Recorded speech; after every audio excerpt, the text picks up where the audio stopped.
আমরা যারা নতুন বাইকার, যারা নতুন বাইক চালাই, ১-২ বছর হইছে বাইক চালানোর মেয়াদ, তাদের উপকারের জন্য জাস্ট ভিডিওটা করা। আমার বাইকের ট্যাক্স টোকেন শেষ হয়ে গেছিল গত ১২/১১/২০২৫ তারিখে। ২ বছরের কাগজ করা ছিল। তো সবার মতো আমিও খুব কনফিউজিং ছিলাম যে কিভাবে গাড়ির ট্যাক্স টোকেনটা রিনিউ করব। তো সেই চিন্তা থেকে আমি চলে গেছিলাম এনআরবিসি ব্যাংকের মহাখালী শাখায় এবং গিয়ে দেখি যে এই বিআরটি এর টাকা জমা দেওয়ার জন্য আলাদা একটা লাইন আছে এবং ওই লাইনে দাঁড়িয়েছিলাম। আমার ১৬ নম্বর সিরিয়াল ছিল।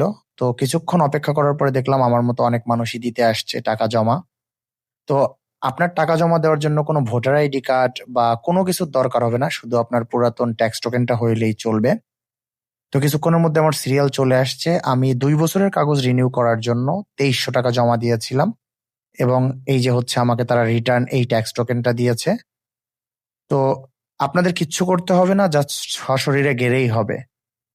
সবাইকে ধন্যবাদ, ভালো থাকবেন। আশা করি ভিডিওটা যারা নতুন বাইকার তাদের কাজে লাগবে।